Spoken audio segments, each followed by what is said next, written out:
Assalamualaikum warahmatullahi wabarakatuh. Bismillahirrahmanirrahim. Alhamdulillahirrabbilalamin. Salatu wassalamu ala syarafil anbiya'i wal mursalin wa ala alihi wa sahbihi wa sallam ajma'in. Qala al-muallifu rahimahullahu ta'ala wa nafa'ana bi'alumihi fid dharain amin. Wal ma'rifatu khamsatu asya'a. Al-ismul mutmaru nahwa ana wa anta. Dan isim ma'rifah itu ada 5 macam. Yang pertama al-ismul mutmaru isim domir. Nahwa ana wa anta. Contohnya seperti domir ana dan domir anta. Seperti pembahasan yang sebelumnya, isim itu terbagi 2 apabila ditinjau dari segi ta'yinnya. Jelas atau tidak maknanya. Kata umum atau kata khusus. Kalau kata khusus maka itu isim ma'rifah. Kalau kata umum itu isim nakirah. Kalau jelas maknanya itu isim ma'rifah. Kalau tidak jelas maknanya, maksudnya masih umum makna dari kalimat tersebut, maka disebut isim nakirah. Untuk lebih mudahnya, kita ambil contoh. Rajulun. Rajulun, seorang laki-laki. Seorang laki-laki yang berjenis kelamin laki-laki banyak. Laki-laki yang mana yang dimaksud? Nah, berarti itu katanya masih umum. Belum jelas makna yang dimaksud itu laki-laki yang bagaimana. Atau siapa laki-laki tersebut. Adapun isim ma'rifah, itu tadi isim nakirah ya. Adapun isim ma'rifah, tambahkan alif lam ar-rajulu. Ketika bertambah alif lam, maka otomatis maknanya pun yang asalnya adalah isim nakirah, maknanya belum jelas, katanya masih umum. Ketika ditambahkan alif lam, maka menjadi kata khusus. Maknanya apa? Laki-laki itu. Ketika disebutkan laki-laki itu, maka sudah tertentu yang dimaksud adalah laki-laki yang ditunjuk dengan menggunakan kalimat itu. Kalau sudah ada itu, petunjuk itu, maka otomatis sudah tertentu. Sudah menjadi kata khusus. Sudah jelas maknanya. Itu beda isim ma'rifah sama isim nakirah ya. Jadi isim ma'rifah di sini ada 5 macam. Khamsatu asya'a. Yang pertama al-ismul mutmaru, isim domir. Nahwa ana wa anta, seperti atau contohnya domir ana wa anta. Baik, kita pahami apa itu isim domir. Isim domir itu kalau kita terjemahkan dalam bahasa Indonesia, maksudnya adalah kata ganti. Bisa kata ganti orang pertama, saya. Bisa kata ganti orang kedua, kamu. Bisa kata ganti orang ketiga, dia. Coba lihat keterangan tulisan yang berwarna merah di sampingnya. Oh ya, nahwa ana wa anta. Contohnya seperti domir ana wa anta. Arti ana, saya. Arti anta, kamu. Kamu laki-laki. Domir, kita lihat keterangan tulisan yang berwarna merah di sampingnya. Domir itu sama dengan kata ganti. Apa itu kata ganti? Kata ganti lawannya adalah isim dzahir. Isim yang jelas maknanya, bukan kata ganti. Kata yang jelas maknanya, bukan kata ganti. Contohnya Zaidun fallahun. Zaidun fallahun. Zaid di situ merupakan isim dzahir, bukan domir. Isim dzahir itu isim yang nampak, yang jelas. Adapun isim domir adalah kata ganti. Zaidun fallahun. Zaid adalah seorang petani. seorang petani. Lalu kita ingin membuat isim domir daripada lafaz Zaid. Huwa fallahun. Dia adalah seorang petani. Dia di situ maksudnya kata ganti daripada lafaz Zaid. Dia siapa? Dia Zaid adalah seorang petani. Jadi kata ganti dari lafaz atau kalimat Zaid. Zaid itu isim dhahir, adapun huwa di situ isim domir. Kata ganti daripada lafaz Zaid. Contoh yang kedua, Kitabu Zaidin. Buku milik Zaid. Zaid di situ bentuknya isim dhahir. Isim yang nampak jelas. Lalu kita ingin membuat Zaid di situ dalam bentuk isim domir. Kitabuhu, hu-nya di situ isim domir. Kembali kepada Zaid. Jadi setiap isim domir itu pasti ada marja', tempat kembalinya. Sama seperti kita bikin tulisan, mengarang misalnya. Budi, anak yang pintar. Dia mempunyai sepeda yang bagus. Dia siapa? Dia Budi. Jadi dia di situ adalah domir. Budi di situ adalah isim dhahir. Isim yang nampak atau jelas. Kita hu-nya domir. Baik, kita lihat keterangan yang selanjutnya, domir. Domir itu apabila domir secara umum terbagi menjadi dua. Ada domir mumpasil, ada domir muttasil. Domir mumpasil itu adalah domir yang berdiri sendiri. Domir yang berdiri sendiri. Adapun domir muttasil itu domir yang bersambung dengan kalimat lain. Domir yang bersambung dengan kalimat lain. Baik, kita lihat keterangan yang mumpasil. Apa saja itu domir mumpasil? Domir mumpasil pun terbagi menjadi 3 apabila dilihat dari segi subjeknya. Dilihat dari segi pelakunya. Ada 3. Ghaib, mukhatab, dan mutakallim. Ada 3 ya. Diperinci lagi. Ada 5. Ghaib, ghaibah, mukhatab, mukhatabah, mutakallim. Ghaib itu kata ganti orang ketiga. Maknanya dia. Ghaibah itu kata ganti orang ketiga. Untuk perempuan. Kalau ghaib untuk laki-laki. Mukhatab itu kata ganti orang kedua untuk laki-laki. Mukhatabah kata ganti orang kedua untuk perempuan.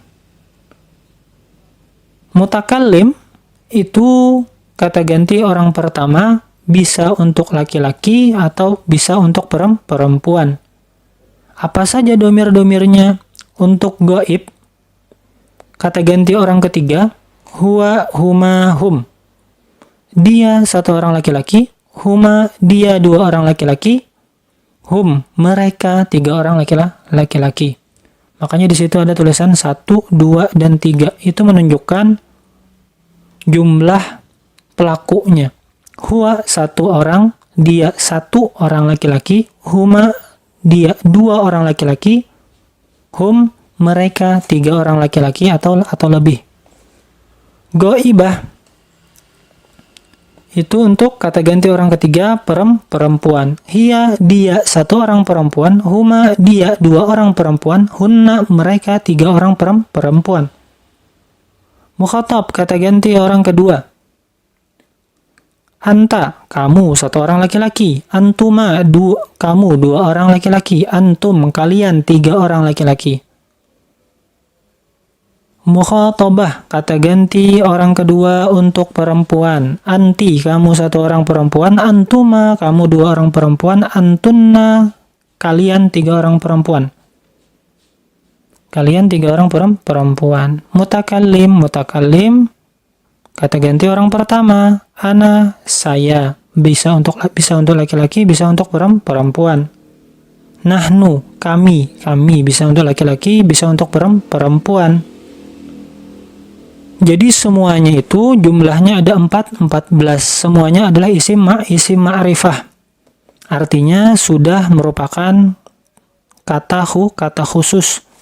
Dia, ketika kita menjelaskan dia, berarti antara saya dan orang yang saya ajak bicara itu sudah ma'rifah, sudah mengenali dia yang dimaksud itu siapa. Karena dia itu adalah kata ganti daripada isim dzahir yang sudah jelas. Isim dzahir itu isim yang jelas, yang nampak. Bukan kata ganti. Lawan daripada kata ganti adalah isim dzahir. Lawan daripada domir adalah isim dzahir. Itu untuk domir mumpasil, domir yang bisa berdiri sendiri. Dan dia 14 domir tersebut termasuk dalam kategori isim ma'rifah. Yang mana nanti akan berkaitan ketika membuat kalam yang terdiri dari mubtada khabar. Yang mana mubtada biasanya harus ma'rifah. Adapun khabar nakirah. Kita berpaling atau kita berpindah kepada pembagian yang kedua, yaitu muttasil. Domir itu ada domir mumpasil, ada domir muttasil. Domir muttasil itu apa? Domir yang tidak bisa berdiri sendiri. Artinya dia mesti berkaitan atau bersambung dengan kalimat yang lain. Bisa bersambung dengan isim, bisa bersambung dengan fi'il, bisa bersambung dengan huruf. Bisa bersambung dengan huruf. Contoh domir muttasil yang bersambung dengan isim. Dan apabila domir bersambung dengan isim, maknanya adalah kepemilikan. Kepemilikan. Kitabuhu, kitab miliknya. Kitabuhuma, kitab milik dua orang. Kitab milik dia 2 orang laki-laki atau dia 2 orang perempuan. Kitabuhum, kitab mereka laki-laki. Kitabuhu tadi kitabnya ya, kitabnya dia, kitab dia laki-laki. Artinya milik dia. Dianya dia siapa? Dia laki-laki, 1 orang laki-laki. Kitabuha, kitabnya di situ kitab dia 1 orang perempuan. Artinya milik seorang perempuan. Kitabuhuma, kitab milik 2 orang perempuan. Kitabuhunna, itu kitab milik mereka. Kitabuka, itu kitab milikmu. Kitabukuma, kitab milik kalian berdua. Kamu berdua. Kitabukum, kitab milik kalian. Kitabuki, kitab milik kamu perempuan. Kitabnya. Bukan kitabnya, kitab kamu. Kitab kamu perempuan. Kitabukuma, kitab milik 2 orang kamu 2 orang perempuan.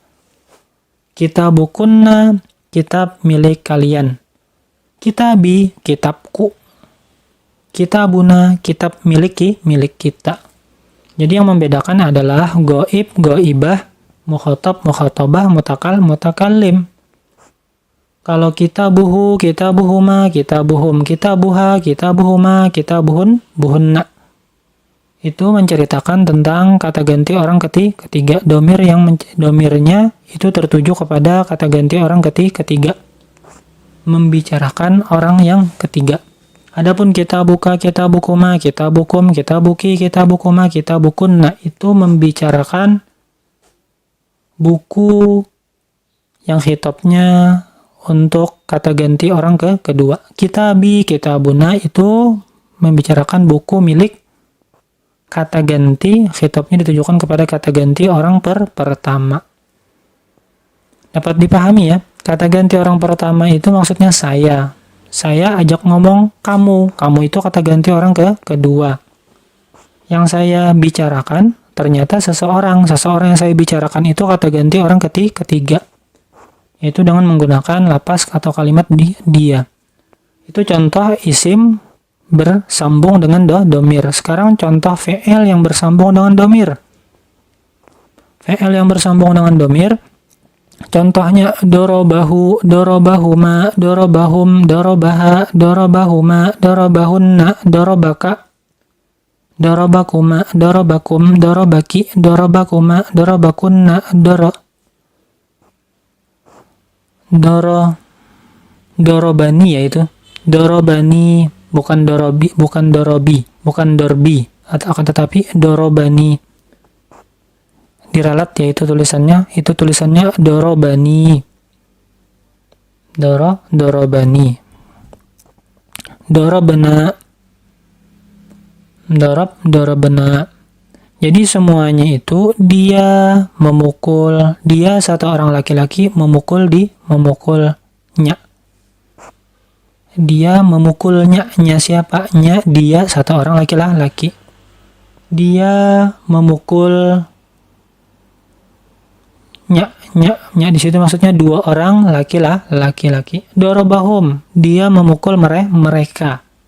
Mereka laki-laki. Dorobaha, dia memukulnya. Di situ adalah dia perempuan. Dorobahuma, dia memukul mereka. Mereka siapa? Dia dua orang perempuan. Jadi dia laki-laki memukul dua orang perempuan. Dorobahunna, dia memukul mereka perempuan. Dia laki-laki. Ini kembali kepada tasrifan fi'il madhi. Doroba, dorobu, dorobat, dorobata, dorobna, dorobta, dorobtuma, dorobtum, dorobti, dorobtuma, dorobtunna, dorobtu, dorobna. Jadi dalam fi'il tersebut ada domir yang menjadi fa'il. Domir mustatir jawazan. Takdiruhu huwa.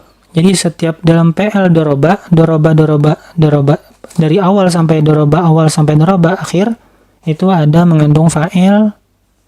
Takdirnya domir huwa.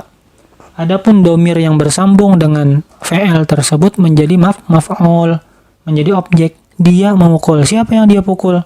Dia dua orang perempuan. Dia dua orang laki-laki yang dia pukul. Dorobahunna, dorobaka, dia memukulmu. Dorobakuma, dia memukul kalian berdua. Dorobakum, dia memukul kalian laki-laki. Dorobaki, dia memukul kamu. Dia memukulmu, maksudnya kamu perempuan. Dorobakuma, dia memukul kalian berdua. Kalian perempuan. Kalian berdua di situ khitabnya kepada perempuan. Dorobakunna, dia memukul kalian perempuan. Dorobani di situ dia memukulku. Dia memukul aku. Itu dorobani ya, bukan dorobi.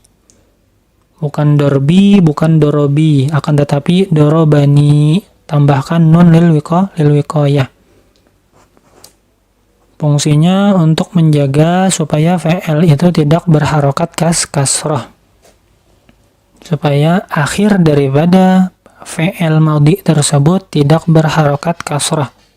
Supaya ba-nya tidak berharokat kasrah, tambahkan nun wiqayah.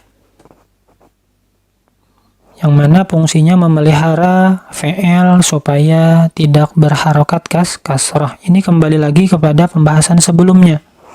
Fi'il itu tidak ada i'rabnya, i'rab khafat. Tidak dimasuki atau tidak masuk dalam pembagian i'rab khafat.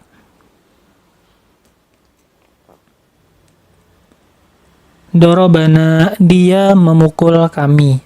Artinya dia memukul kami bisa kami laki-laki atau kami perempuan. Satu lagi yang ketinggalan ya.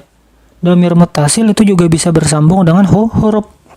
Contohnya huruf fi, fihi, fihima, fihim, fiha, fihima, fihinna, fika, fikuma, fikum, fiki, fikuma, fikunna, fiya, fina. Itu contoh huruf bersambung dengan domir. Huruf bersambung dengan domir. Baik, wallahu a'lam bishawab.